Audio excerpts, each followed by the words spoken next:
ሰላም ውድ ተመልካቾቼ ዛሬ ማሳያችሁ ዶሮ በክሬም ከፓስታ ጋር ነው።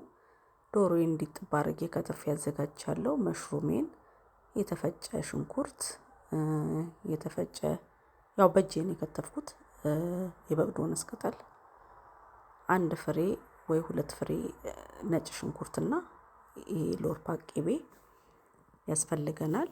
ፓስታዬን ጥጃለሁኝ ከጎን ብዙ መብሰል የለበትም።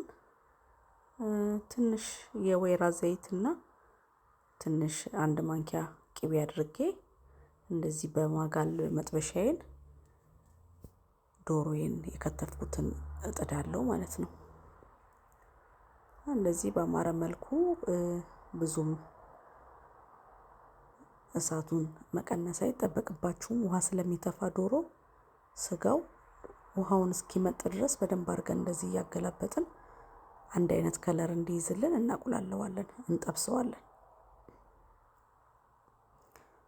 በጎን ደግሞ ፓስታዬንም እየማሰልኩ ነው። ያው ብዙም መብሰል የለበትም፣ መልሼ በክሬሙ አብሬ ስለምጥደው ማለት ነው። አብሬ ስለማዋህደው ብዙ መብሰል የለበትም። እዚህ ጋር ዶሮአችን ደርሷል። በደንብ ወርቃማ የሚሆን ከለር እስኪይዝ ድረስ ተጠብሷል።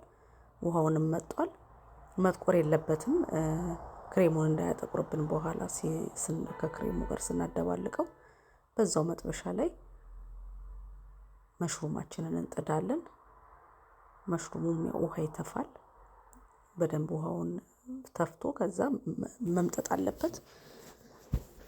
አሪፍ ሆኖ በደንብ እስኪቁላላ ድረስ እያገላበጠን እሱም እንዳያር ከለሩ በጣም እንዳይጠቁር፣ ከጠቆረ ከአረረ ክሬሙን ያበላሽብናል።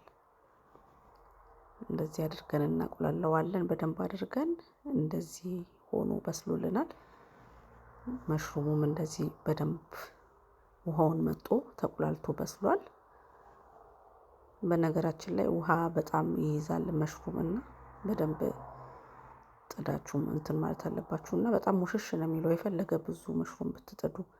አዛዛው መጥበሻ ላይ ትንሽ ቅቤ ጨምርና ከፈለጋችሁ ዘይትን መጨመር ትችላላችሁ። ያላችሁን ሽንኩርታችንን እዛው መጥበሻ ላይ እናቁላላለን።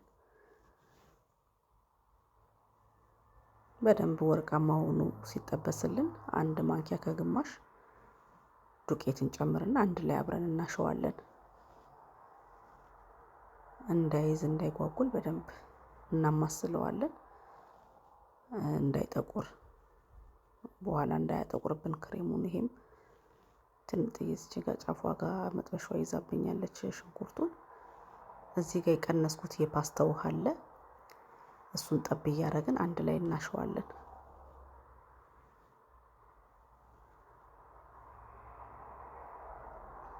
እንዳይጓጉል እጃችን ማረፍ የለበትም። በደንብ እናሸዋለን። ከዛ አንድ ላይ ሁሉንም የጠባበስኩትን አደባልቄ በአንድ ድስት መጥበሻው ስለማይበቃ በድስት ገልብጬው ክሬሜንና ወተት አድርጌ አንድ ላይ አበስለዋለሁ። የምጠቀመው ቅመም ነጭ አዝሙድ ነው። ያው ጥቁር አዝሙድ ብላክ ፔፐር ስለሚያጠቁሩ ዋይት ፔፐር ነው የምጠቀመው። እዚህ ጋር ረስቼ ነጭ ሽንኩርት ለብቻው ነው አቁላልቼ የጨመርኩት። ካናቱ ላይ ረሳሁት። አንድ ላይ ከሽንኩርቱ ጋር መጥበስ ነበረብኝ። እንደዚህ አማረው ሆኗል። ፔርሲል ቅጠሌን መጨረሻ ላይ እጨምራለሁ። ጣዕሙ ልነግራችሁ አልችልም። ትንሽ ጨውና ማጂ ጨምሬበታለሁ። አቀራረቡ እንዲህ ይመስላል። ሆኖ ለምግብ በቃ ሰርታችሁ በየቤታችሁ ቀመሱት። አመሰግናለሁ። ዩቲዩቤን ሰብስክራይብ በማድረግ እንድታበረታቱኝ አዲስ ጀማሪ ነኝ፣ በትህትና ጠይቃለሁ። አመሰግናለሁ።